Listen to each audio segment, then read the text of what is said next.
नमस्कार, स्वागत है आप सभी का। आपके साथ मैं हूं मोनिका सिंह।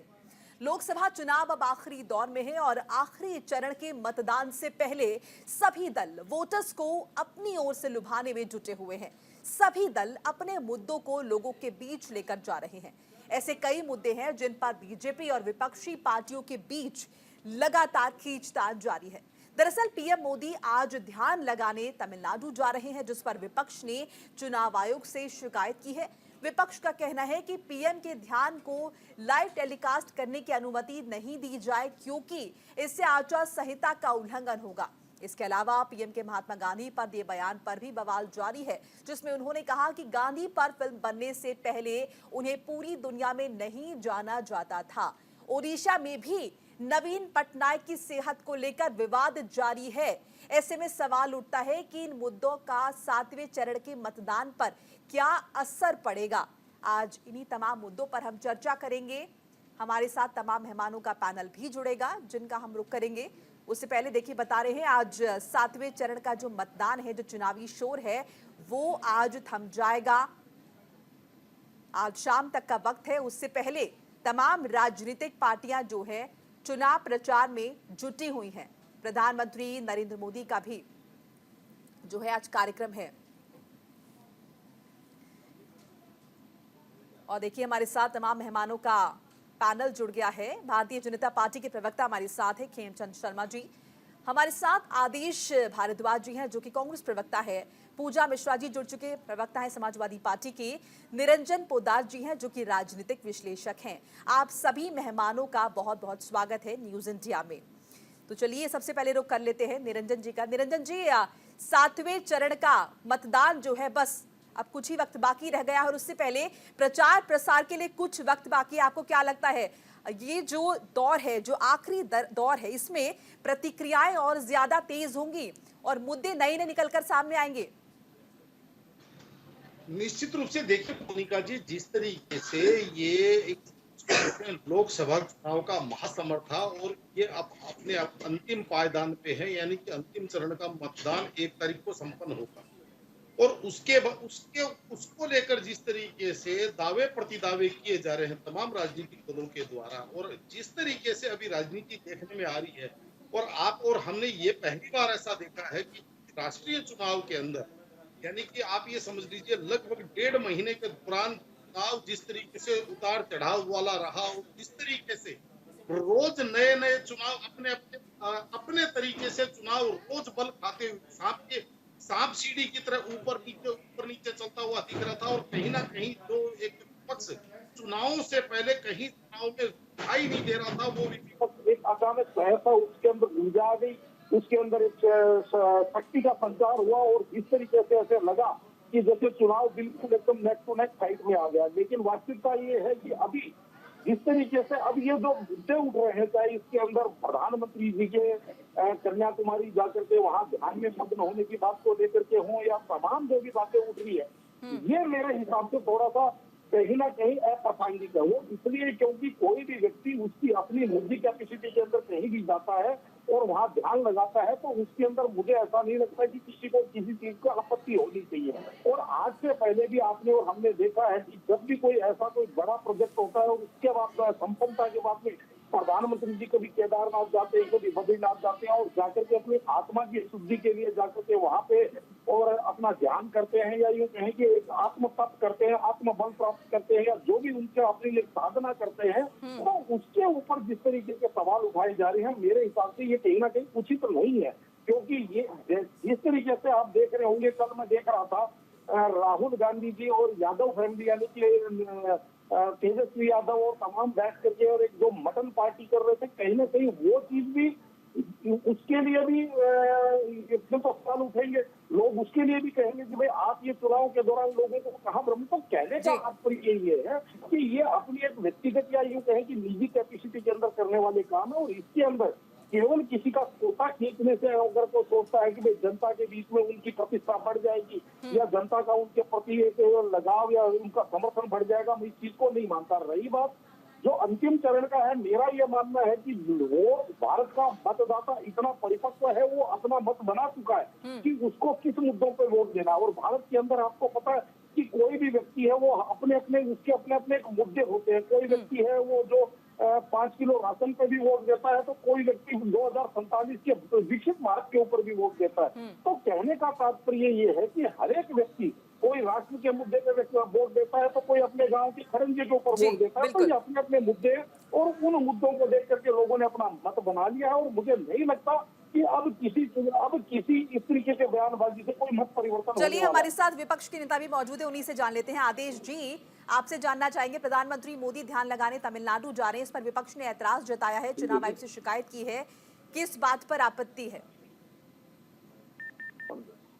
मोनिका जी, जी सच्चाई है कि प्रधानमंत्री जी प्रचार में बने रहना चाहते हैं, जी आचार संहिता का वायलेशन करते हैं, कोई नियम कायदा उनके ऊपर लागू नहीं होता है। मैं बड़े अदब के साथ आपको आदेश जी, आपकी आवाज काफी कम आ रही है, थोड़ा ऊंचा अगर आप बोल पाए। जी मैं बड़े अदब के साथ आपको कहना चाहता हूं कि 18 मई 2019 को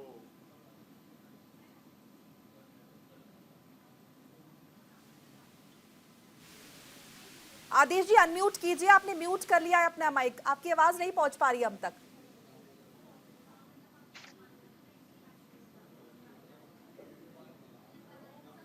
चलिए, आपसे जुड़ने का फिर से प्रयास करेंगे, आपकी आवाज हम तक बिल्कुल भी नहीं पहुंच पा रही है। पूजा जी का मैं रुख करना चाहूंगी। पूजा जी, आपको क्या लगता है इस बात पर, क्या आपत्ति है? चूंकि आप भी विपक्ष में ही हैं, आई इंडिया गठबंधन का हिस्सा है, ऐसे में आपको क्यों लगता है कि कांग्रेस पार्टी ने जो ऐतराज जताया, जो विपक्ष ने ऐतराज जताया कि प्रधानमंत्री मोदी तमिलनाडु जा रहे ध्यान लगाने में, ये आचार संहिता का उल्लंघन है, जबकि प्रचार प्रसार तो वहां पर होगा नहीं? जी बताइए। मोनिका जी, आपको नमस्कार और साथी प्रवक्ताओं को भी नमस्कार। मुझे लगता है कांग्रेस ने इस बात पे आपत्ति नहीं जताई है कि आप ध्यान करने जा रहे हैं, आप ध्यान करने जाइए, आपको जहां ध्यान करना है आप वहां ध्यान करिए। उसके लाइव टेलीकास्ट पे आपत्ति जताई है कि अभी चुनाव चल रहे हैं, चुनाव जो है आज 30 तारीख को 5 बजे बंद हो जाएंगे चुनाव प्रचार। आप जाइए, ध्यान करिए। 1 तारीख को जो है होनी है वोटिंग, उसके बाद में जब आचार संहिता खत्म होती है आप करिए टेलीकास्ट, कौन रोक रहा है आपको? पर ये कहीं ना कहीं जो है आप वोटर्स की जो मानसिकता पे इम्पैक्ट डालने के लिए कार्य कर रहे हैं। अगर उस पर आपत्ति कर रहे हैं तो आपको क्या आपको आपत्ति है? क्या आप मत लगता है करिए इससे वोटर्स किस तरह से प्रभावित होंगे, आपका क्या मत है? जी ये जो है मुझे मुझे अगर मेरी मोनिका जी, अगर आप मेरी पर्सनल राय मानती है तो मुझे लगता है कि हाँ बिल्कुल, अगर आप जो है बैठ करके एक तरीके से कहा जाए कि धर्म का इस्तेमाल कर रहे हैं, अगर आप ध्यान मग्न, मोनिका जी आप ध्यान मग्न में जाइए, आप मैं ध्यान मग्न में जाऊं, उसका टेलीकास्ट आ करने रही का क्या निरंजन जो जी। है आप बनता है? ये तो एक पब्लिसिटी ही हो गया ना कि आप जो है माननीय प्रधानमंत्री जी देखिए लगातार किस तरीके से बयानबाजी कर रहे हैं। उन्होंने आपको खुद ऐसा को लग रहा है कि इससे जनमानस हिंदू वोटर्स जो है, जो हिंदू वोट बैंक है, नहीं वो नहीं पोक होगा? एक बात से मैं बिल्कुल राजनीतिक विश्लेषक से इत्तेफाक रखूंगी कि वोटर्स अपने मुद्दों को जानता है। जी वो वोटर्स जो है ये देखिए, हम एक देश में रहते हैं जो लोकतांत्रिक देश है जहाँ पे आचार संहिता लागू है, और आचार संहिता को उल्लंघन करने वाले कोई भी चीज रहेगी तो अगर कोई भी पार्टी है वो जाती है इलेक्शन कमीशन के पास में और इलेक्शन कमीशन को लगता है कि हाँ आचार संहिता का उल्लंघन हो रहा है तो उस पर रोक लगाएगी। हम तो ऐसा कुछ आपत्ति, हमको अपनी आपत्ति दर्ज करा रही है ना, कांग्रेस अपनी आपत्ति दर्ज करा रही है, इसमें दूसरों को आपत्ति नहीं चाहिए, वो भी आपत्ति दर्ज कराए अगर उनको लगता है कुछ जो है गलत हो रहा है या फिर आचार संहिता के अगेंस्ट हो रहा है। कोई हम ऐसा असंवैधानिक गतिविधि तो कर नहीं रहे हैं, ना तो हम जो है कोई बंदियों से गलत नहीं, बातें मेरी कर रहे हैं, ना जानने तो में ये ज्यादा दिलचस्पी है कि वोटर इससे किस तरह से प्रवोक होंगे। ये तो अधिकार है, जाहिर तौर पर विपक्ष जा सकता है और बिल्कुल जो है एतराज जाहिर कर सकता है। आदेश जी, क्या इस पर आप जवाब देना चाहेंगे? जी पूजा जी, आ रही है आवाज? जी मोनिका, आ रही है, आवाज आ रही है, बोलिए। हाँ पूजा जी, सच्चाई है कि प्रधानमंत्री जी कहीं ना कहीं चुनाव की आचार संहिता का उल्लंघन करते हैं और किसी नियम कायदे को मानते नहीं हैं, सिर्फ और सिर्फ लोगों को भ्रमित करने के लिए, कहीं ना कहीं पोलराइजेशन करने के लिए, अपने आप को हिंदू भक्त दिखाने के लिए ये सब इस तरह से षड्यंत्र रचे जाते हैं। सच बात ये है कि इससे रत्ती भर कुछ नहीं होने वाला है, लेकिन लोगों को परेशानी होती है, तकलीफ होती है। मैं आपको बताना चाहता हूं कि 17 मई 2019 को हम लोग हरिद्वार गए और 18 मई 2019 को सवेरे हमारी हेलीकॉप्टर था देहरादून से, हम 4 धाम की यात्रा पे थे। लेकिन प्रधानमंत्री जी ने जब वहां पे ध्यान योग किया अपना केदारनाथ जी में, तो उसको नो फ्लाइंग जोन डिक्लेयर कर दिया गया था। हमें पूरा एक दिन कोई जो व्यक्ति ऊपर थे वो नीचे नहीं आ सकते थे और जो लोग नीचे थे वो हेलीकॉप्टर से ऊपर नहीं जा सकते थे। कितने लोगों को अपनी ट्रेनों को ट्रेन नहीं पकड़ सके, लोग बसों से आना जाना चाहते थे, वो सब बंद हो गया था। और मैं आपको बता रहा हूँ कि हम लोग नीचे से ऊपर जाना चाह रहे थे, तो उसको नो फ्लाइंग जोन डिक्लेयर कर दिया था। हमें एक दिन देहरादून के अंदर ही रुकना पड़ा था जो है। तो इस तरह से लोगों को परेशानी पैदा करते हैं। और मैंने उस दिन भी वहां पे देहरादून से कई पत्रकार साथियों को कहा था कि ये सुरक्षा के मापदंड तो रखे जाएं, लेकिन पूरी तरह से पूरे जोन को नो फ्लाइंग जोन कर दिया जाए। कोई ऊपर से नीचे आ रहा है, उनकी गाड़ियां रोक दी जाएं, वो जा नहीं सकते। किसी की ट्रेन है हरिद्वार से, किसी की ट्रेन है देहरादून से, तो लोगों को इस तरह से आपका परेशान तर्क ये किया है कि गया। इससे आम लोगों को दिक्कत पेश आएगी? अगर नहीं, प्रधानमंत्री मैं ये भी बताना चाहता हूँ कि इससे रत्ती भर कोई फर्क नहीं पड़ने वाला वोट के ऊपर। ये ठीक जो है। किसान बैठे थे हिंदू ही थे, ये जो है किसी के साथ प्रधानमंत्री जी हमदर्दी नहीं की। ये जो नौजवान जो धक्के खा रहे थे, जिनके पेपर लीक हो जाते हैं, उनमें से मैक्सिमम हिंदू ही होते हैं। जो पेपर पास कर लेते हैं, उनको 4-4 साल तक नौकरी नहीं मिलती, वो सारे हिंदू ही हैं। ये सारे महंगाई, बेरोजगारी से पूरे देश का हर वर्ग परेशान है। हर वर्ग कहीं ना कहीं परेशान है। वो हिंदू मुस्लिम नहीं है, वो हिंदुस्तान का नागरिक है। और हिंदुस्तान के नागरिकों को कहीं ना कहीं बांट के, बरगला के, किसी की संपत्ति छीन लेंगे। 2 मकान है तो 1 मकान छीन लेंगे, किसी की भैंस 2 है तो उसको छीन लेंगे। ठीक है सर, चलिए निरंजन जी भी कुछ कहना चाह रहे हैं, उनकी प्रतिक्रिया भी जान लेते हैं। निरंजन जी बोलिए। प्रधानमंत्री जी देश के लोगों ममता को जी, ऐसा बरगलाना है चाहते कि हैं। देश के जो लोग बड़े लोग कह रहे हैं कि भाई ये हिंदू वोटों को प्रभावित करेंगे या इनका ध्यान लगा देख करके या वहाँ पे एक साधना करके ये देख करके लोग इनसे, मेरा ये मानना है कि प्रधानमंत्री बनने से पहले और प्रधानमंत्री बनने के बाद में पिछले 10 वर्षों से लगातार प्रधानमंत्री जी की केदारनाथ, कभी बद्रीनाथ, कभी कहीं, कभी चाहे द्वारका में, कभी अयोध्या के अंदर, इस मुद्रा के अंदर लोगों को 1000 बार नजर आ चुके। अब उनको अपनी साधना, अपना साधक होने के लिए किसी प्रधान की आवश्यकता नहीं है। और जो लोग केवल इस बात के उनको वोट कर रहे हैं, तो वो वोट लोग पहले से ही इस चीज का, इसका मतलब मन बना करके बैठे हुए हैं। ऐसा नहीं है कि किसी आदमी ने देखा अच्छा कन्याकुमारी के अंदर भी इन्होंने साधना के लिए, चलो मैं इनको वोट दे देता हूँ। ऐसा नहीं है। जो व्यक्ति साधना के नाम पे, हिंदुत्व के नाम पे जो वोट देगा, वो आप ये समझ लीजिए कन्याकुमारी नहीं जाने से भी वोट देगा और कन्याकुमारी जाने से भी वोट देगा। और जिस तरीके से आदेश भी या विपक्ष के जो लोग हैं, वो ऐसा नहीं है कि कन्याकुमारी जाने से उनको वोट दे देंगे, क्योंकि उनका जो मत है, उनका अपना मत है, उनके अपने मुद्दे हैं, उनके अपने विचार है। तो मेरा ये मानना है कि ये सब करके केवल विपक्ष अपने प्रतिष्ठा के अंदर कुछ ना कुछ कमी कर रहा है। क्योंकि आज तक मेरा ये मानना है 2002 के बाद में जो नरेंद्र मोदी जी बनाया है, वो एक्चुअल में विपक्ष ने बनाया है। क्योंकि उनकी हर बात पे टीका टिप्पणी करना, उनके हर चीज के अंदर उसका कुर्ता खींचना, इसी चीज ने आज नरेंद्र मोदी को इतना बड़ा बना दिया। मेरा तो ये मानना है ये और इनको और ज्यादा अंतर्राष्ट्रीय लेवल के ऊपर लेकर और ज्यादा प्रख्यात करना चाह रहे, तो ये करते रहते, दिक्कत नहीं। ठीक है सर, हमारे साथ बीजेपी के प्रवक्ता जुड़ चुके हैं, खेमचंद जी, स्वागत है आपका। खेमचंद जी, आरोप है कि और इसीलिए देखिए कांग्रेस पार्टी चुनाव आयोग के पास पहुंची है कि प्रधानमंत्री नरेंद्र मोदी अगर ध्यान लगाएंगे और टेलीकास्ट होगा तो वोट पोलराइज हो सकता है। इस पर आपकी क्या प्रतिक्रिया? देखिए, मैं उस पर कुछ ज्यादा टिप्पणी नहीं करूंगा, ये इनकी अपनी सोच है। लेकिन आदरणीय प्राइम मिनिस्टर मोदी जी ने काम किया है और काम के हिसाब से लोग वोट करने जा रहे हैं। और आदरणीय प्राइम मिनिस्टर मोदी जी ने सभी के साथ संवाद किया है। हम लोगों ने विकसित भारत यात्रा के माध्यम से गांव-गांव, घर-घर तक लोगों तक हम गए हैं और हम लोगों ने बताया है कि हमने किया है, लोगों का फीडबैक लिया है, लोगों के सजेशन लिए हैं और लोगों के सजेशन और फीडबैक के अनुसार हम लोगों ने अपना संकल्प पत्र बनाया है। और उसी के आधार पर हम पिछले 2-2.5 महीने से संवाद कर रहे हैं, लगातार संवाद कर रहे हैं, डायलॉग कर रहे हैं। इनको तो हर चीज में कमी दिखाई देती है, हर चीज में प्रॉब्लम दिखाई देती है। अरे आदरणीय प्राइम मिनिस्टर मोदी 2.5-3 महीने से लगातार संवाद कर रहे हैं, लगातार बात कर रहे हैं। आप किसी भी चीज में कोई कमी नहीं निकाल पाए, उनको रोक भी नहीं पाएंगे। जो उनका लक्ष्य है 400 पार को जरूर प्राप्त करेंगे। लोग उनको प्यार कर रहे हैं, लोग उनको प्रेम कर रहे हैं, लोग उनको सपोर्ट कर रहे हैं, क्योंकि वो भारत को विकसित बनाना चाहते हैं, युवाओं को वो डेवलप करना चाह रहे हैं, महिलाओं को समृद्ध करना चाह रहे हैं और किसानों को एम्पावर करना चाह रहे हैं और गरीबों को गरीबी से बाहर निकाल रहे हैं। 25 करोड़ गरीबों को उन्होंने ऑलरेडी गरीबी से बाहर निकाल दिया है। उन्होंने 60 साल में जो कांग्रेस नहीं कर पाई थी, वो 10 साल में करके दिखा दिया।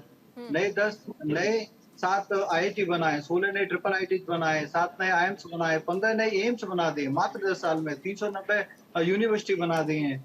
और जिस स्पीड से ये लोग इंफ्रास्ट्रक्चर का 10-12 किलोमीटर पर हिसाब से पर डे के हिसाब से बनाते थे, उससे 3-4 गुना स्पीड से हाईवेज बन रहे हैं। ठीक है। आज बॉर्डर इंफ्रास्ट्रक्चर इंप्रूव हुआ है, सेना इंप्रूव हुई है, आज हमारा स्पेस टेक्नोलॉजी में जो भारत है अग्रणी है। ठीक है। और जितने भी विश्व की आर्थिक संस्थाएं हैं वो कह रही है कि भारत जो है ब्राइट स्पॉट है, भारत की जो इकोनॉमी है वो चमकती हुई तारा ठीक है। है। सारी इकोनॉमी हमारे आसपास जो है वो बिखर रही है, वो लड़खड़ा रही है, लेकिन हम स्ट्रॉन्ग तरीके से चल रहे हैं क्योंकि हमारे यहाँ पे एक स्ट्रॉन्ग गवर्नमेंट ठीक है, है स्ट्रॉन्ग सर। लीडरशिप है। ठीक है आदेश जी, देखिए भारतीय जनता पार्टी का कहना है कि आपके पास चूंकि मुद्दे नहीं है इसीलिए बेवजह हर बात को आप तूल दे रहे हैं। और अभी जैसे कि आपने भी बोला कि कोई खास फर्क नहीं पड़ेगा, प्रधानमंत्री मोदी योग करे या कुछ भी करे, जिसको जनता को वोट देना है वो देंगे ही। तो ऐसे में ये ऐतराज, इसके मायने क्या है, जरा ये समझाइए दर्शकों को।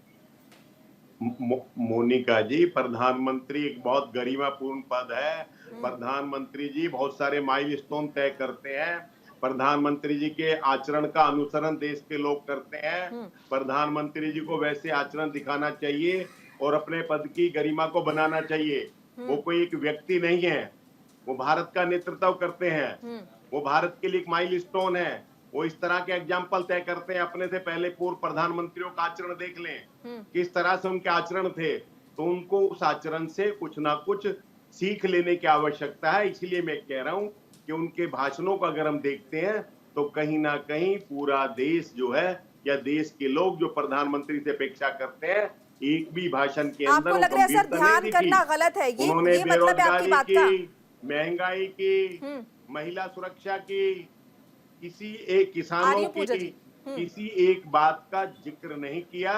जो देश के जवलत मुद्दे थे एक पे चर्चा नहीं की।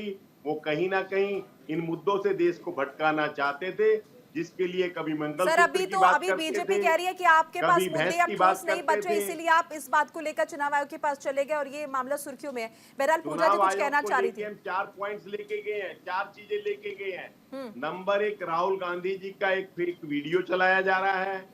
हेमंत विश्वा शर्मा कुछ कह रहे हैं, उसके लिए गए हैं। प्रधानमंत्री जी इस तरह से मीडिया का दुरुपयोग करेंगे, उसके लिए गए हैं। हमने 4 पॉइंट्स उनको लिख के दिए हैं। लेकिन चुनाव आयोग भी बिल्कुल आंख बंद करके बैठा हुआ है। चुनाव आयोग से पिछले 1 साल से हम लोग समय मांग रहे हैं, किसी एक बात को गंभीरता से चुनाव आयोग ने नहीं लिया। सुप्रीम कोर्ट ने भी कहा कि किस तरह से चुनाव आयोग की नियुक्ति हुई है उसके ऊपर सवालिया निशान लगाए हैं। किस तरह से ईडी, सीबीआई, इन तमाम एजेंसियों का दुरुपयोग किया जाता है। किस तरह से सर ये आरोप तो पहले कांग्रेस पार्टी में भी लगते थे जब आपकी सरकार थी कि दुरुपयोग किया जा रहा है और तोता भी कहा जा रहा था उस वक्त सरकारी एजेंसियों को। जी पूजा जी क्या कहना चाह रही थी, आप बताइए। मोनिका जी देखिए, बार बार जो है इस बात पे चर्चा हो रही है कि प्रधानमंत्री जी जो है जा रहे ध्यान में, बिल्कुल जाए, बेशक जाए।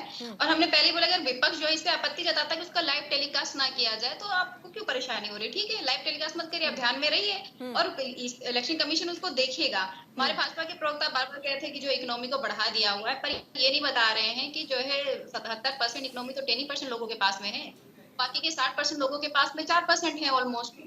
अब जो है एम्प्लॉयमेंट इलास्टिसिटी खत्म ही कर रखा हुआ है, खलास कर रखा हुआ है। जीडीपी पता नहीं कैसे बढ़ा रखी हुई है, जॉब बढ़ाई नहीं है आपने। इसके बाद में चर्चा नहीं कर ले रहे हैं बृजभूषण शरण जी को। पहली बात तो उनके ऊपर आरोप सिद्ध हुआ, दूसरी बात उनका टिकट काट नहीं था, इन्होंने सिक्का पलटा और दे दिया उनके बेटे को। अब उनके बेटे की गाड़ी जो है रोकते चली गई, बताइए, और रुके भी नहीं। कितना असंवेदनशील है कि आप बच्चों को रोकते चले गए और रुके भी नहीं, और सफारी पे पुलिस स्क्वाड लिखा हुआ है क्योंकि पुलिस मान कर रही है कि किस तरीके का जो है आप कानून व्यवस्था लाना चाहते हैं, किस तरह कार्य करते हैं। पहली बात तो जो चुनाव प्रचार में रहते हैं मोनिका जी, बहुत नेता जो स्लो चलते हैं, उनको लगता है कि पता कब कहाँ पे जनता मिल जाए और रुकना पड़े, उनसे बात करना पड़े, कभी जनता को छोड़ के नहीं जाते हैं। जो प्रचार करने का तरीका होता है जो हम लोग करते हैं कि कहीं कोई इंसान छूट न जाए, उसको ये ना लगे कि हमने उसकी उपेक्षा कर दी है, पर ये रोकते चले गए। उसके बाद में इतना संवेदनशीलता दिखाया कि ये आगे बढ़ते चले गए। उसके बाद प्रधानमंत्री जी को देख लीजिए, प्रधानमंत्री जी ने कब कार्य की बात की, मंगलसूत्र की बात की, की बात की, मुजरे की बात की, या पर होकर इस तरीके की बात पे ना प्रधानमंत्री को कतई शोभा नहीं देता। अब कह रहे हैं कि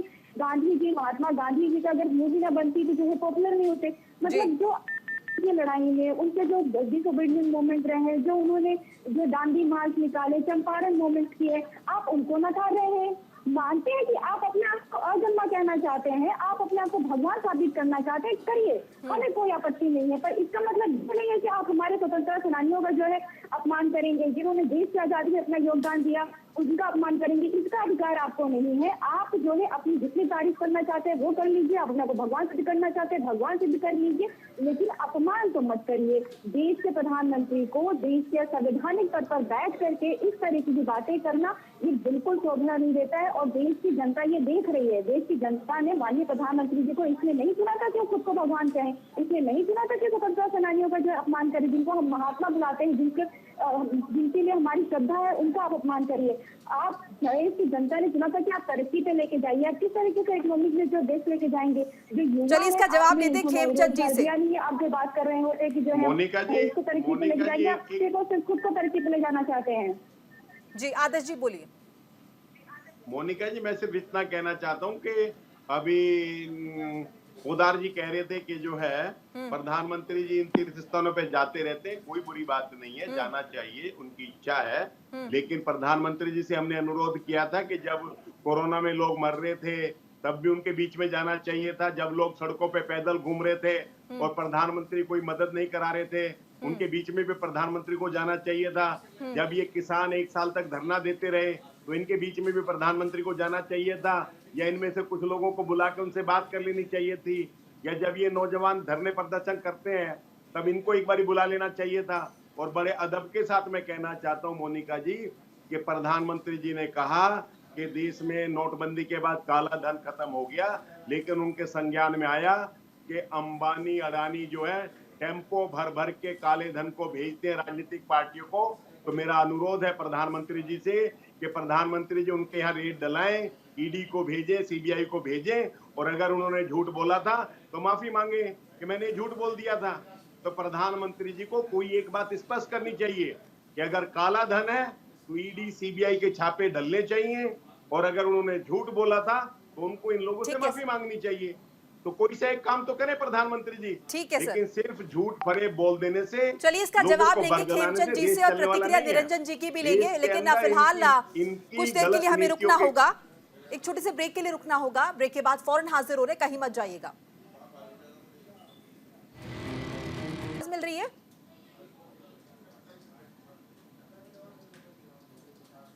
आवाज आ रही है आपको? हाँ जी अब आ रही है, बोलिए। देखिए, ये सिर्फ और सिर्फ नकारात्मक बातें करते हैं, ऐसी बातें करते हैं जिनके कोई सिर पैर नहीं है, इसीलिए जनता इनको सीरियसली नहीं लेती।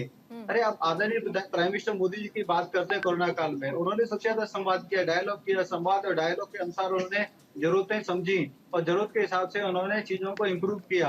आपकी स्टेट गवर्नमेंट तो हाथ पे हाथ रख के बैठी थी, आपके नेता तो सिर्फ और सिर्फ मिसइन्फॉर्मेशन फैलाने में लगे हुए थे, लोगों को डराने में लगे हुए थे, विदेशी कंपनियों को म्याऊं करने में लगे हुए थे, हमारी वैक्सीन को बदनाम करने में लगे हुए थे। वैसे ही दिल्ली के सीएम साहब वो सिर्फ और सिर्फ कह रहे थे कि मेरे को आप बोलो, मैं लेके आता हूँ वैक्सीन, मैं ये करता हूँ, मैं वो करता हूँ। जब उनको बोला कि आप वैक्सीन ले आओ, दिल्ली वालों की हेल्प कर दो, नहीं जी अब मेरे को कोई दे नहीं रहा है। तो जहां पे पूरा विपक्ष सिर्फ और सिर्फ अफवाह फैला रहा था, हाथ पे हाथ रख के बैठा था, वहीं भारतीय जनता पार्टी का एक कार्यकर्ता मैदान में था, सेवा में लगा हुआ था।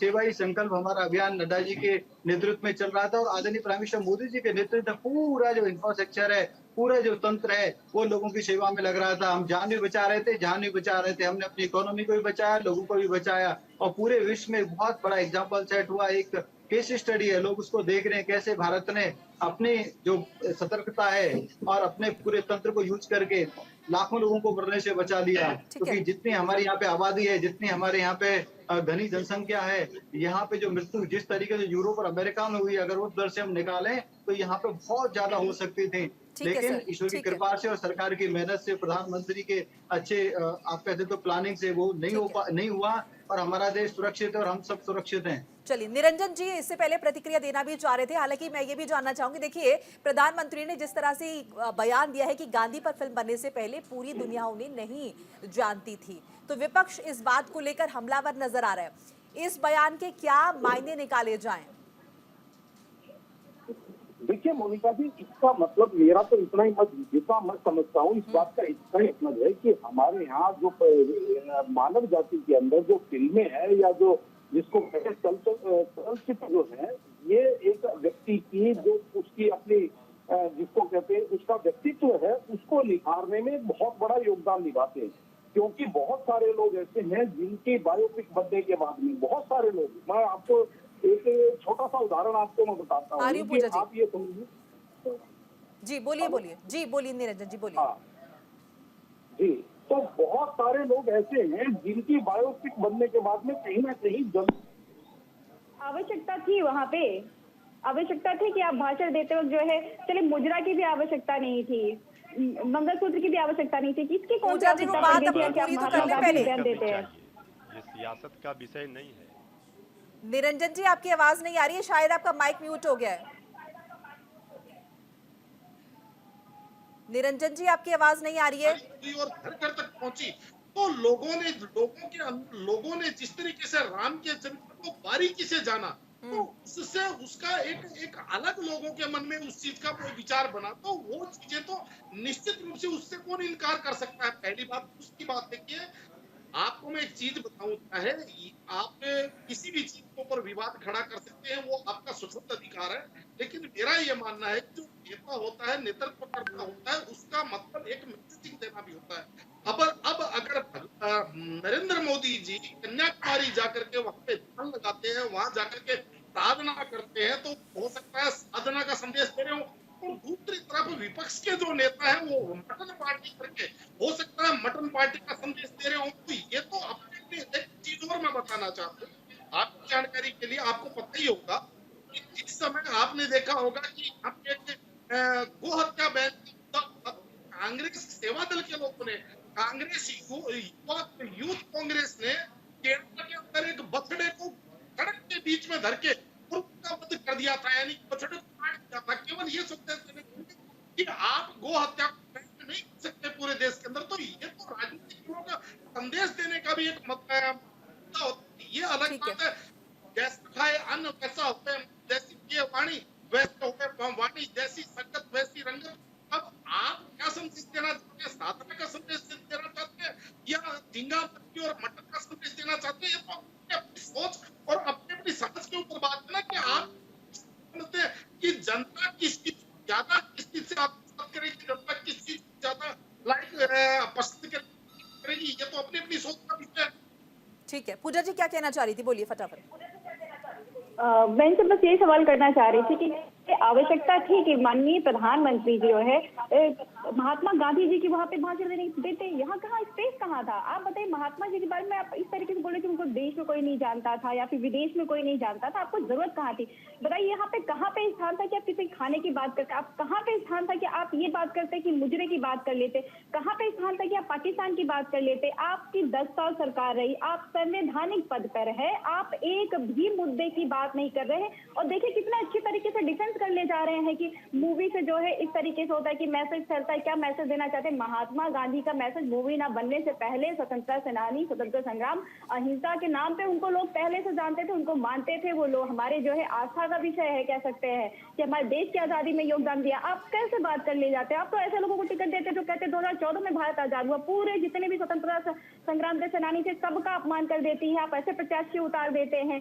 हमें लगता है कि आप राजनीति करिए, जितना कर सकते हैं उतना करिए, पर कम से कम धर्म, स्वतंत्रता सेनानी, इन सबको तो रहने दीजिए, इन सबको तो छोड़ दीजिए। पर माननीय प्रधानमंत्री ने अपने पद की इस कदर गरिमा गिराई कि महिलाओं के मंगलसूत्र तक पहुंचे।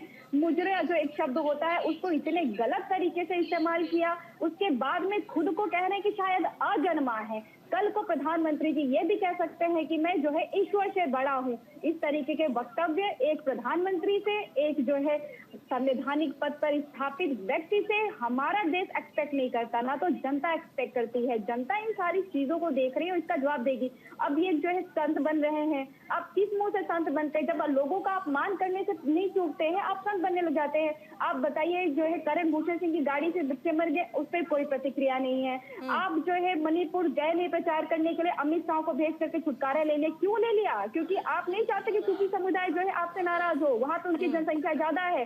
मतई के साथ अपमानजनक हरकतें होती है तो हो जाए, मतई की संख्या ज्यादा है। पूजा जी, प्रधानमंत्री नरेंद्र मोदी के ऐसे बहुत सारे बयान हैं जिस पर सियासत गरमाई है और विपक्ष ने आपत्ति भी जाहिर की है। तो ऐसे में ये बहुत बड़ा मुद्दा है कि संवैधानिक पद पर किसे आसीन होना चाहिए। तो ऐसे में ये भी एक बड़ा सवाल उठता है कि विपक्ष ने इसके लिए क्या तैयारियां की है। अगर एनडीए नहीं तो आईएनडीआई की तरफ से कौन प्रधानमंत्री पद पर होगा, जिसे शायद इस गरिमा का ख्याल होगा? मोनिका जी देखिए, ये जो चुनाव है ये सांसद का चुनाव है। प्रधानमंत्री को सांसद चुनते हैं, जनता डायरेक्टली तो चुनती नहीं है। जब सांसद चुन लिए तो जाएंगे क्या तो 1 सांसद तारीख को जो है बैठक ऐसे होगी इसमें प्रधानमंत्री तय को हो सकता बिठाएंगे। है? ये 1 तारीख को जो बैठक होगी अगर ये तय होगा तो मोनिका जी बताया जाएगा। मुझे लगता है कि सबसे पहले जो है मीडिया साथियों को ही बताया जाता है कि उसका परिणाम क्या आया, बैठक का परिणाम क्या आया। ये कहना है कि हाँ प्रधानमंत्री का चेहरा, प्रधानमंत्री को जो है चुनते हैं सांसद, ये सांसद को चुनाव है, जनता अपना सांसद चुनेगी, फिर सांसद जो है मिल करके प्रधानमंत्री चुनेंगे। और हाँ वाकई संविधानिक पद पे ऐसे इंसान को बिठाया जाएगा कि जो उस पद की गरिमा को रखे। चलिए निरंजन जी कुछ कहना चाह रहे हैं आपकी बात पर। तार ना कह दे।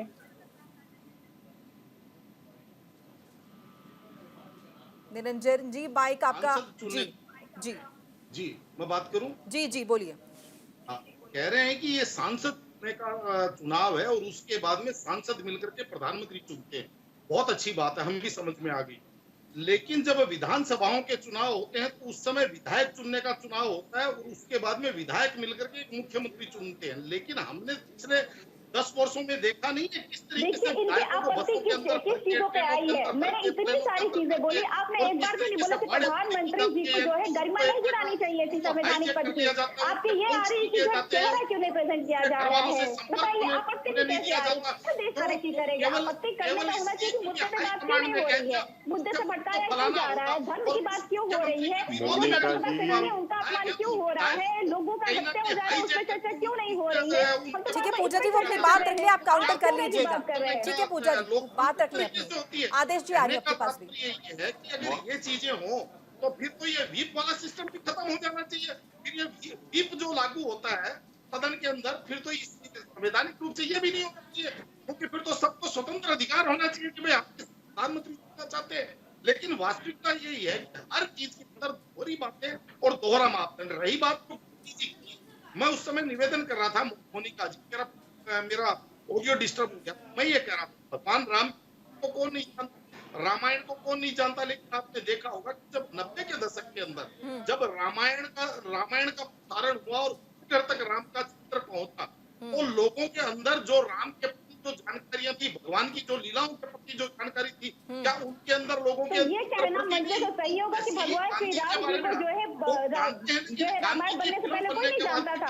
आप ये बताइए कि क्या मंत्र से ये कहना कि भगवान श्री राम जी को रामायण बनने से पहले, रामानंद सागर जी के रामायण बनाने से पहले कोई नहीं जानता था? ये उसी तरीके की तो बात हो गई। आप किस तरीके से जो है डिफेंस कर रहे हैं? डिफेंस करिए तो फिर अच्छे तरीके से करिए ना, कि डिफेंस कर लगे कि हाँ कोई लॉजिक दे रहे हैं।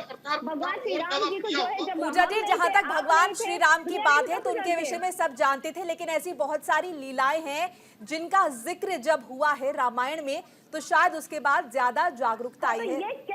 ये कह देते कि जो है जब चंपारण मूवमेंट था वो नहीं जान रहे थे लोग, विदेश के लोगों ने चंपारण मूवमेंट जाना, प्रधानमंत्री जी कह देते ना इस तरीके से, कह देते कि डिसओबीडियंट मूवमेंट जो है नहीं जान रहे थे। दांडी मार्च कौन नहीं जाना था? 12 मार्च को दांडी मार्च स्टार्ट की थी। ये सब कहाँ से बातें निकल के आ रही है? माननीय प्रधानमंत्री जी मुद्दे पे बात नहीं कर रहे हैं, पहुंचते चले जा रहे हैं स्वतंत्रता संग्राम सेनानियों पर। ये कल को कह देंगे भगत सिंह पे मूवी ना बनी हो तो पता नहीं चलता भगत सिंह ने क्या योगदान दिया हुआ था। ये तो कुछ भी कह सकते हैं। ये कह दे कि जो जितने प्रधानमंत्री बने हुए हैं अगर उनकी जो जीवनी ना बताई तो कोई जानेगा ही नहीं। ये किस तरीके की बातें कर ले रहे प्रधानमंत्री? 10 साल रहे हैं, 10 साल के कार्य गिना दे, 10 साल की नौकरियां गिना दे, कितनी नौकरियां दी हुई है। प्रवक्ता की भी मैं प्रवक्ताओं की तारीफ करूंगी, प्रवक्ता यहाँ बैठते हैं वो कुछ ना कुछ तो कार्य की चर्चा करते हैं, पर माननीय प्रधानमंत्री जी कार्य की चर्चा नहीं करते, क्योंकि वो इस कदर घबरा गए हुए हैं अपनी हार से कि वो जो है मंचों से कोई लॉजिकल बात नहीं कर रहे, सारे इलॉजिकल बात कर रहे हो। ये देश के प्रधानमंत्री से हम अपेक्षा नहीं करते हैं। हम चाहते हैं कि देश के प्रधानमंत्री जब अगर बोले तो हमें लगे कि हाँ देश का प्रधानमंत्री बोल रहे हैं, हम उसके भी सम्मान के साथ देख सके। ठीक है आदेश जी अपनी बात रखिए। मोनिका जी मैं सिर्फ ये कहना चाहता हूँ कि आपने कहा कि और पोदार जी ने कहा कि टीवी पे प्रसारण के बाद रामलीला के बारे में, रामायण के बारे में बहुत सारे लोगों को जानकारी मिली। तो इट मीन्स ये मान लिया जाए कि प्रधानमंत्री को इससे पहले महात्मा गांधी जी के बारे में जानकारी नहीं थी, इस फिल्म के बाद उनको जानकारी मिली। मतलब प्रधानमंत्री जी जो है देश को गुमराह करना चाहते हैं। महात्मा गांधी जी का टाइम मैगजीन के ऊपर 5 जनवरी 1931 को फुल पेज फोटो छपा था, और जब मोदी जी का छपा तो डिवाइडर इन चीफ के रूप में छपा। मोदी जी को ध्यान होना चाहिए और पूरे देश को मालूम है इस चीज का कि महात्मा गांधी जी का 5 जनवरी 1931 को छपा था टाइम मैगजीन के फ्रंट पेपर पे, और मोदी जी का छपा तो डिवाइडर इन चीफ के रूप में छपा। वो ये देश में कर रहे हैं। जो मैंने तिरंगा अपने गले में पहना हुआ, बड़े गर्व से मैं कहना चाहता हूँ कि इस तिरंगे को अपनाने में इनको 52 साल लगे। इनकी मानसिकता आज भी गुलामी की मानसिकता है। 52 साल के बाद इन्होंने इस तिरंगे को पहना था, इस तिरंगे को लहराया था। मोनिका जी, इनके चरित्र में, इनके दिमाग में आज भी वो मानसिकता है, और वही मानसिकता है जो किसानों को उनके हकों से वंचित करती है। वही मानसिकता है जो हमारी बेटियां हमारा गोल्ड लेके आती हैं, सोना लेके आती हैं, दुनिया में भारत का नाम रोशन करती हैं। उनको न्याय देने के बजाय उनके खिलाफ जो अत्याचार कर रहे हैं, उनके साथ ये सरकार खड़ी होती है।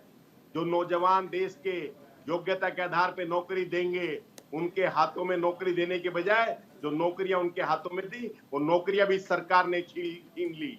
ये देश ने देख लिया है। इसीलिए हमें अपने घोषणा पत्र में लिखना पड़ा कि जो अन्याय हो रहा है, उस अन्याय को हम न्याय के रूप में बदलेंगे, और ये 5 न्याय हम इस देश को देने जा रहे हैं। और आपने न्याय यात्रा भी निकाली इसके लिए, जो मोदी जी और इनकी सरकार ने देश के साथ धोखा किया है।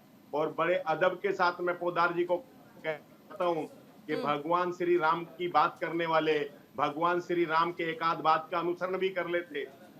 मोनिका जी, भगवान श्री राम लंका पे विजय करने के बाद जब अयोध्या वापस आए और उनका राज तिलक हुआ, तो राज तिलक होने के उपरांत उन्होंने अपने मंत्रियों के साथ जब मंत्रणा की, तो उनके मंत्रियों ने कहा कि महाराज, हमारे पास कुछ कर की कमी है, पैसे की कमी है, लिहाजा हमें कुछ कर बढ़ाने की आवश्यकता है। तो भगवान श्री राम को बहुत सारे सुझाव मिले, लेकिन भगवान श्री राम ने किसी भी सुझाव को ना मानते हुए अपने मंत्रियों को कहा। कांग्रेस पार्टी श्री राम का अनुसरण करती है, ये बताना चाह रहे हैं आप?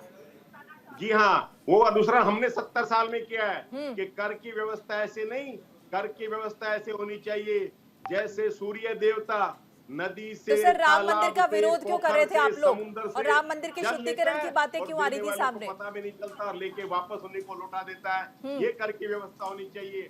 हमने दूध पे, दही पे, नमक पे, आटे पे, पेंसिल पे। चलिए, खेमचंद जी कुछ कहना चाह रहे हैं। किसान के इंस्ट्रूमेंट पे कभी कोई टैक्स नहीं लिया। ये सरकार लुटेरी है, गरीबों को लूट रही है। इतना टैक्स ज्यादा लिया है। कभी एक सरकारी स्कूलों का सर्वे हुआ, उस सर्वे के अंदर पता चला कि 69% बच्चे जो उनका सामान्य ग्रोथ होना चाहिए, जवाब देना चाह रहे हैं, कम ग्रोथ उनका जवाब ले लेते हैं। ना उनको दूध मिल रहा है, ना दही मिल रहा है, खेमचंद जी बोलिए। मिल रहा है। ये इस सरकार की उपलब्धि है। बोलिए खेमचंद जी। हम लोग पीएम किसान के माध्यम से लगातार किसान की मदद कर रहे हैं, तो हम किसानों को लूट रहे हैं। हम किसान को फसल बीमा दे रहे हैं, तो हम किसानों को लूट रहे हैं। हम किसान के खेत तक पानी पहुंचा रहे हैं, तो हम किसान को लूट रहे हैं। हम फ्री में राशन दे रहे हैं, तो हम गरीबों को लूट रहे हैं। हम गरीबों को आयुष्मान भारत कार्ड के तहत हेल्थ की गारंटी दे रहे हैं, तो हम गरीबों को लूट रहे हैं। हम स्वनिधि योजना के माध्यम से रेडी पटरी वाले भाई बहन हैं शहरों में, उनकी हमने मदद की, तो हम गरीबों को लूट रहे हैं। मुद्रा के अंतर्गत हम लोगों ने 40 करोड़ से ज्यादा लोन दिए, काम धंधे खड़े किए, तो हम गरीबों को लूट रहे हैं। और ये लोग 70 से 80 हजार करोड़ का जो अनाज है गोडाउन में सड़ा दिया करते थे, उसको खा जाया करते थे, तो ये लूटते नहीं थे।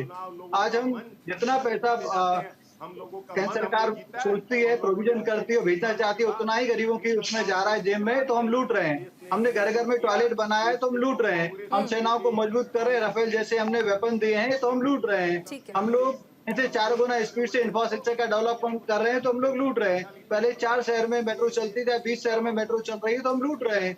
तो ये जो पूरे 60-65 साल में एक एम्स बना पाए, हम लोगों ने 15 एम्स बना दिए, तो हम लूट रहे हैं। ये घृणा में है, द्वेष में है, और द्वेष और घृणा में इधर उधर की बातें कर रहे हैं। इसीलिए लोग इनकी बातों को सीरियसली नहीं ले रहे, मोदी जी की बातों को सीरियसली ले रहे हैं। इसीलिए मोदी जी को निरंजन जी, ये बताइए, अब ये राम मंदिर की जो, माफ कीजिएगा, राम मंदिर नहीं, राम की जो बात है, अब ये कांग्रेस पार्टी के मुंह से भी सुनने को मिल रही है। अच्छी बात है। मोदी जी की वजह से, बीजेपी की वजह से ये भी राम राम करने लग गए, जो राम को मानते नहीं थे। इससे ज्यादा बड़ी हमारी जीत क्या होगी? जो राम के अस्तित्व को नहीं मानते थे, आज वो राम राम कर रहे हैं। इससे ज्यादा हमारी बड़ी जीत क्या होगी? चलिए, निरंजन जी को भी सुन लेते हैं जी। देखिए मोनिका जी, हमारे यहाँ कहा गया है कि दुख में सुमरन सब करे, सुख में करे न कोई, जो सुख में सुमरन करे तो दुख का एको हो।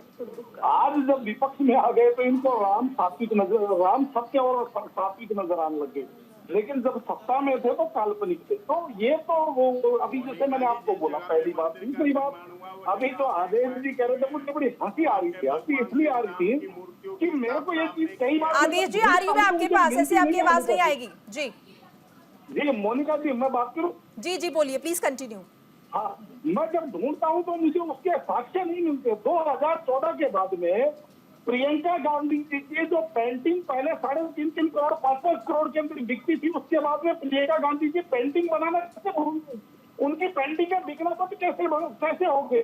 2014 के बाद में जो गमलों के अंदर 6 करोड़ की सेव उग जाती थी, वो सेव उगना बंद कैसे हो गई? तो गमलों के अंदर, घरों के अंदर तो गमले होते हैं, उनमें 6 करोड़ की सेव उगा लेते थे। 2014 के बाद में जो 5-5 करोड़ 5.5 करोड़ की जो रुपयों की मालाएं जो कार्यकर्ताओं के द्वारा इकट्ठा करके पहनाई जाती थी, वो मालाएं पहनना बंद कैसे होगी? 2014 के बाद जो 12 करोड़ रुपए का तो आर्य पूजा डिस्क के बाद आपके पास वो होना बंद कैसे हो गया? तो ये क्या है, ऐसा क्या हो गया कि इस देश के अंदर ऐसा क्या, कौन सी ऐसी करेंसी डाउन हो गई कि ये सारी चीजें होना बंद होगी? मोनिका जी, कहने की बात हाथ है, सारी की जनता इस चीज को जानती है। 2019 जो जिस तरीके से आदेश जी कहते हैं, मैंने आपको प्रारंभ में ही बताया कि नरेंद्र मोदी जी को नरेंद्र मोदी जी बनाने वाला विपक्ष है, क्योंकि जब जब ये कुर्ता खींचते हैं, चाहे ये टेलीकाउंटर की बात करते हैं, चाहे ये स्क्रिप्टेड इंटरव्यू की बात करते हैं, आज की तारीख में नरेंद्र मोदी जी ने, आपने देखा होगा, विपक्ष ने कोटा खींचा पिछले 20 दिन में, मोदी जी ने उठा करके 100 से ऊपर इंटरव्यू दे दिए तमाम चैनलों को, तमाम अखबारों के। अब विपक्ष जो है वो हाथ मल रहा है कि ऐसा कैसे हो गया? क्योंकि देखिए, जब कोई चीज ऐसी होगी तो उसका वो जिसको कहते हैं ना कि आपदा को अवसर में तब्दील करते हैं। आप देखिए, बेकार स्वयं उस चीज के अंदर उतना पुरुषार्थ है नहीं, दूसरों के ऊपर लांछन लगाना। तो कहने का तात्पर्य ये है, बाकी की सारी चीजें जो है 4 जून करके आपके टीवी के ऊपर दोबारा बैठेंगे, सारी की सारी डिस्कशन उस दिन दोबारा होंगी। उस दिन फिर चुनाव आयोग में गलतियां निकलेंगी, फिर ईवीएम के ऊपर आरोप मंडा जाएगा, फिर सारी की सारी समुदाय। चलिए पूजा जी की प्रतिक्रिया ले लेते हैं, वक्त की थोड़ी सी कमी है। पूजा जी प्लीज।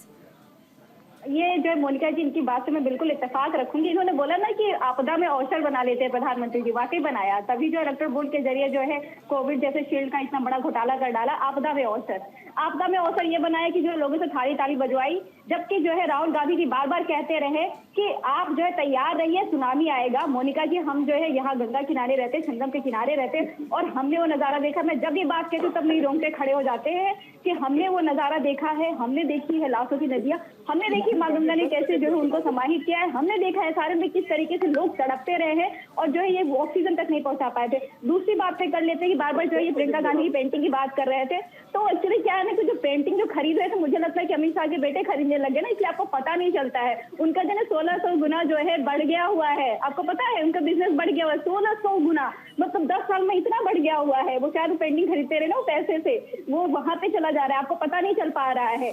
बात कर लीजिए देश के मुद्दे की, देश के मुद्दे पे आपने रोजगार दिया है क्या? 2 करोड़ दिए होते, 20 करोड़ रोजगार होते, इस पे चिल्ला रहे होते, मुजरे पे ना चिल्ला रहे होते। उनका ये जनता जो है जानते हैं उनको वोट किसको देना है। बिल्कुल, जनता जानती है और 4 जून को साफ भी हो जाएगा। जी वक्त की थोड़ी कमी। आदेश जी फटाफट प्रतिक्रिया दे दीजिए अपनी, लास्ट कमेंट्स। मोनिका जी, इन सरकार की दूरदृष्टि इतनी है कि अपना लाया हुआ 2000 का नोट भी ये सरकार 5 साल नहीं चला सकी। ये 2047 तक के लोगों को सपने दिखा रहे हैं। जो अपना लाया हुआ नोट भी 5 साल नहीं चला सकी 2000 का, वो देश को कैसे चलाएंगे? देश जानता है, ये देश के लोगों ने जान लिया है। जो आपदा में अवसर की बात थी, मैं बड़े अदब के साथ कहना पड़ता हूँ कि अब से 6 महीने पहले एक ट्रेन दुर्घटना हुई उड़ीसा के अंदर, जिसमें 200 से ज्यादा लोगों की मृत्यु हुई। जो कहते थे कि हवाई चप्पल वाला भी हवाई जहाज में चलेगा, उस ट्रेन में मृत्यु होने वाले लोगों के परिवार, किसी के माँ थे, किसी का बाप था, किसी के बच्चे थे, लेकिन वहां पे हर व्यक्ति जल्द से जल्द अपने बच्चों के पास या अपने माँ बाप के पास पहुंचना चाहता था। वो हिंदुस्तान के किसी भी राज्य से जब उड़ीसा पहुंचना चाहता था तो 70,000 रुपए का हवाई जहाज का टिकट खरीदना पड़ा लोगों को, जो 3,000 से 3,500 का टिकट होता था। ये इस तरह की सरकार है, ये हर चीज में जो है अपने देश के लोगों को लुटाती है, चंद उद्योगपतियों को फायदा पहुंचाती है। तो मैं इसलिए आपको बताता हूँ कि आपदा में अवसर कैसे ढूंढते हैं। कोरोना में पूजा जी ने बताया कि किस तरह से आपके पास, ठीक है सर, अवसर ढूंढे गए। ठीक है सर, ऐसी बेरहम सरकार है। ठीक है सर, वक्त की थोड़ी कमी है सर, 10 सेकंड्स।